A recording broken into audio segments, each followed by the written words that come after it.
On the foreign scene, number of victims in Austria's school shooting rises. I'm Sam Chinedu, and the news continues after the break.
Back.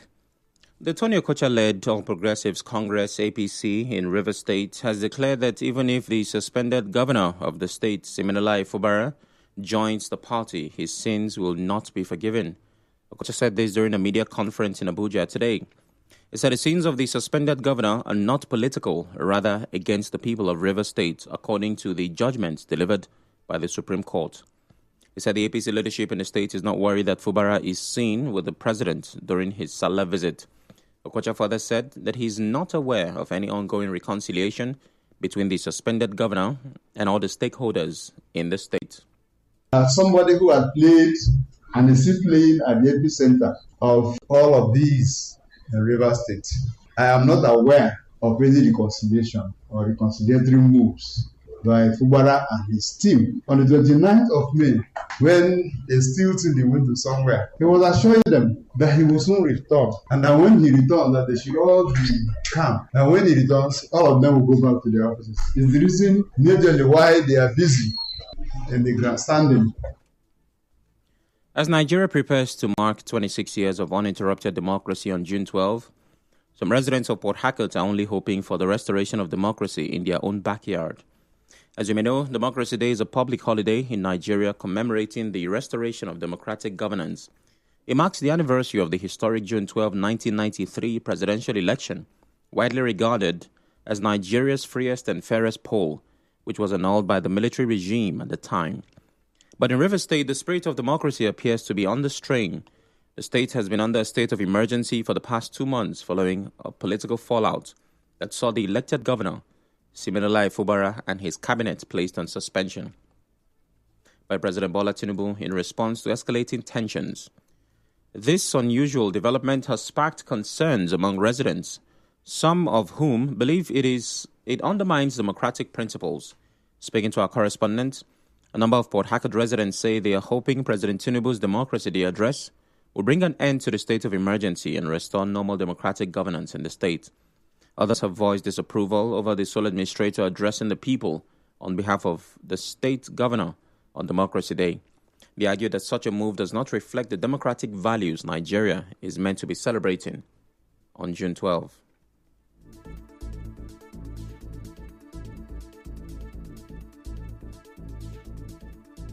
I'm expecting the governor to come back that day so that every Rivers man, civil servant, they will rejoice. But let's see whether that day will come to stay. We plead God and the government in place to return back our governor, Siminalayi Fubara, to the state. Reason because the state is like a dormant place. Are we in democracy? We are not in democracy. We are in a military rule. How can we have elected governor? They come and remove elected governor and bring caretaker because of political interest. Address what? They cannot address us because they are not elected. We want our own person to come and address us. We come now for democracy to enjoy that we are suffering, or we are coming now for democracy, things has changed. So when Solar to address him, what will he tell the people? He doesn't have anything to tell the people. Go to touch the president as he wake up in the morning to do his broadcast. The first thing should be that fellow Nigerian lift the band of state of emergency in Rivers State. Moving on, a PDP youth leader, Charles Omini, has described the concerned stakeholders meeting convened by the FCT Minister Nyesom Wike as deliberate moves to impose the interest of those willing to sell the party to the ruling party at national level. Dr. Omini said this in an interview with correspondent Soibi Oruwari. There was nothing like PDP.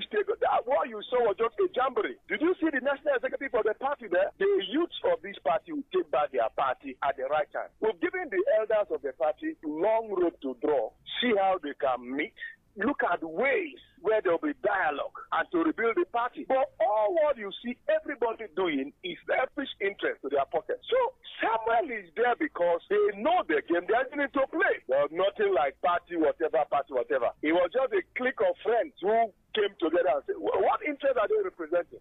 The PDP youth leader also expressed hope that despite the prolonged internal crisis, the PDP will not sink. PDP can't sink. Because whoever you see today in APC was raised and grown by the PDP platform politically. And write it down, you see what the APC is going to have issues because, you see, this is a boat everybody is running to. They are going there with different motives, different interests. Some need ticket for 2027, some need contracts. Once those needs are not being met, the reality will play out in the next couple of months. So PDP can't sink. PDP is too big. The Community Development Committee chairman of Bunu Community in Thai local government area, Mr. Kingsley Kabari, has accused the sole administrator of Rivers State, retired Vice Admiral Ibokata Ibas, of being insensitive to the plight of the community. Speaking to correspondent Emeka Otsuka, Kabari said the community will stage a protest to the government house on Friday over the sole administrator's failure to visit victims of a recent military air raid during his visit to Bunu. He expressed disappointment that the sole administrator chose to visit abandoned project sites instead of showing concern to those who sustained injuries from the air raid. 2 days ago, when the state administrator came to Bunutai, instead he to look out for this person, instead he to look out for these people who properties were destroyed. So I think to also ask, what did he do about this person? What he did was to go and look for a stronger town, to health center, primary school. It's unfortunate. I work. I don't know how persons will get to human life. This thing takes to the community. Because when this occurred, we like he was aware of about the gather all those who are injured. All of them, we will straight from here to Port Harcourt on Friday. Kabari confirmed that the Nigerian Air Force has paid for the medical treatment of one of the victims, Mrs. Blessing Kabari, but insisted that the community is still demanding full compensation for all affected residents. As a last week, the Nigeria Air Force Base Port Harcourt have paid the medical expenses of Blessing Kabari, my late father's wife. Now, we hope that after that man is done, they will call the persons that were involved. A lot of people that sustained injuries were involved. I expected that they will call so that we can table the expenses, the damages, so that they can compensate these persons. They are suffering. Kabari also warned that the community would not hesitate to take legal action against the Nigerian Air Force if nothing is done to address their demands. We want to open the line for proper negotiation with them. In as much as they have obliged, they have gone to the hospital to take the medical bill. We want to see whether someone... The commander of the Diobu Vigilante Group, Bipelaide Amatari, we are going after them. With these few days, we are relaxed until they took advantage of themselves. The relaxing, it is not deliberate. The commander, who identified waterfronts in the area as major hideouts for criminals, called for its demolition. But now, the disadvantage is the waterfronts. Back of Okakwa in Eleshi and Ogo waterfront have not been demolished. And this place has been a hideout for these criminals. But we don't know where these harms are hidden in this place. The waterfront I have mentioned have been a very good coverage to these cultists and to these armed robbers. The only solution to it, the same way these waterfronts were demolished, you make use of them. You don't demolish waterfronts and at the end of the day, you leave it like that. If those water sites, after the demolition, they were used by the government appropriately, I don't think these issues would have arisen. As you may know, between May and early June 2025, about 4 people have been killed by suspected gang members and armed robbers. The chairman of the Maritime Workers Union in River State, Israel Waribo Pepple, is calling on security agencies to maintain their presence on the waterway. Waribo Pepple made the call following a failed pirate attack in the early hours of today. He told correspondent Amega Otuga that the attack was averted due to the swift response of security operatives. The boys are still trying to make their way to commit another crime. But I must have to tell you, I think the Marine Police around are really living up to expectation. They came out this morning, and when they came out, they were chased by Marine Police. There was no report that there was no fire. The Marine Police chased them away, and they ran. So, they must find a way. If you are chasing them from this place, they will go to that place. Chase them from here, go to that way. That has always been their pattern. They will not stop until they are being arrested. The Marine Police are visible. Even yesterday that I traveled, I saw the Navy. The Navy was also patrolling. We pray that they sustain, because if they don't sustain, it will show. With what I saw yesterday on the waterfront, because I traveled to Bonny and I came back. So I saw them at almost all the flashpoints. Recall that 2 weeks ago, the Royal Food Chase Security Services, popularly known as the Amama Soldiers, rescued 19 boat passengers who were abducted by sea pirates along Isaka rivers. Some motorists have expressed concerns over the non-functional traffic light situation in parts of Port Harcourt. In an interview, they shared how drivers apply what they described as survival of the fittest approach while using the road. They also told our correspondent that most accidents in Port Harcourt would have been averted if traffic lights were working. Yeah, it's second every time hold up is here. But no traffic light. As this traffic light, they work for here, they worry also. Like now, if traffic light, other people will they pass from Abaro, they will know say they supposed to stop. But this one, as the thing they work, everybody won't go, this one won't go, the thing will come jump. The traffic they much. If you spend like 15 minutes here just to cross, make them do the traffic light, make them do it for us. The traffic light when they work, survivor, that is if you open eye, you feel pass. If you don't open eye, you go there, the others go there overshadow you. Why not go cause accident now? Even the people who be the traffic warders where they there, the crowd they overwhelm them sometimes. So you go come make movement now, no go there or that. A correspondent reports that on the stretch of Aba Road, all traffic lights, including those stationed at Waterlines, Corpus Christi roundabout, GRA Junction, Presidential, Rumola, Bori Camp, Air Force, Rumoba, particularly known as Artillery, and Rumomasi Market Junction, and non-functional.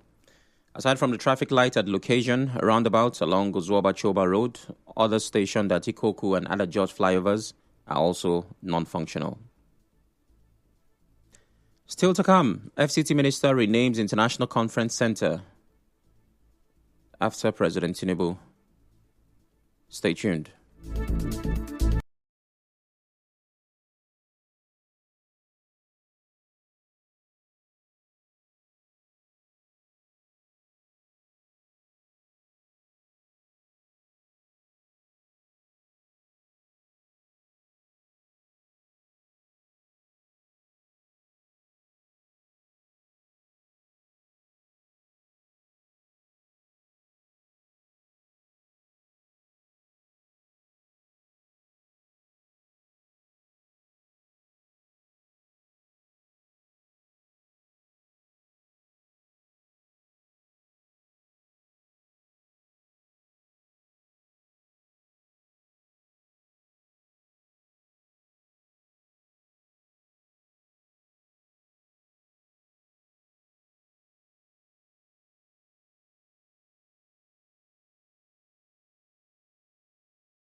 Welcome back.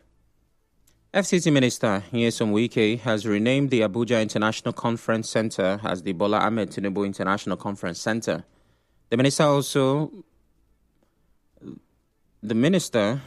also, during the inauguration of the center by President Bola Tinubu today, the minister also renamed other halls in the facility after Vice President Kashim Shettima, Senate President Godswill Akpabio, House of Representatives Speaker Tajuddin Abbas, and Chief Justice of Nigeria, Kekere Ekun. Chairman of the Nigerian Medical Association, NMA, in River State, Dr. Diamond Tamunokuro, says some public hospitals in the country are facing severe staff shortages, poor funding, and an overburdened healthcare system, which has affected service delivery. His remarks follows a recent viral video on social media showing victims of a road accident reportedly left unattended by hospital staff after being brought in by a Good Samaritan. Speaking to correspondent Martha Okere, Tamunokuro said the number of healthcare workers has reduced due to brain drain. We still have our hospitals being overloaded with a lot of patients coming in. In addition to that, the issue of funding is also a key issue. The health budget this year is allocating 5.1% to healthcare, as against the 15% by Abuja Declaration. So we realize that many of the public hospitals are not properly funded, and then the required equipment needed to take care of patients. We need to start thinking of training persons that perhaps may provide some form of paramedical services, while the doctors focus on the core aspects of clinical services. Dr. Tamino Kuro further said emergency healthcare is not possible without a comprehensive health insurance system. Insurance is one key area. It's sad that up till now, insurance coverage is still very low. Most of the insurance we have with state-funded insurance and private insurance is mainly focused on those in the formal sector, leaving behind the larger chunk of people in the informal sector. So we really need to take insurance to the majority of Nigerians. And then when citizens have comprehensive health insurance, it is easier for healthcare to become better. So I think these are the key areas that all of us need to focus on. As you may know, in the 2025 budget, the health sector was allocated 2.48 trillion naira, which represents 5.18% of the total 47.9 trillion naira national budget. The 2.8 trillion naira allocation includes funding for various areas, including infrastructure and the Basic Healthcare Provision Fund. The budget, however, still falls short of the Abuja Declaration target of 15% of the total national budget. On the international scene, police say 10 people have now been confirmed dead following a shooting at a secondary school in the Austrian city of Graz. Austria's interior minister says 6 females, 3 males are among the dead, plus the suspect who police believe killed himself in a school bathroom.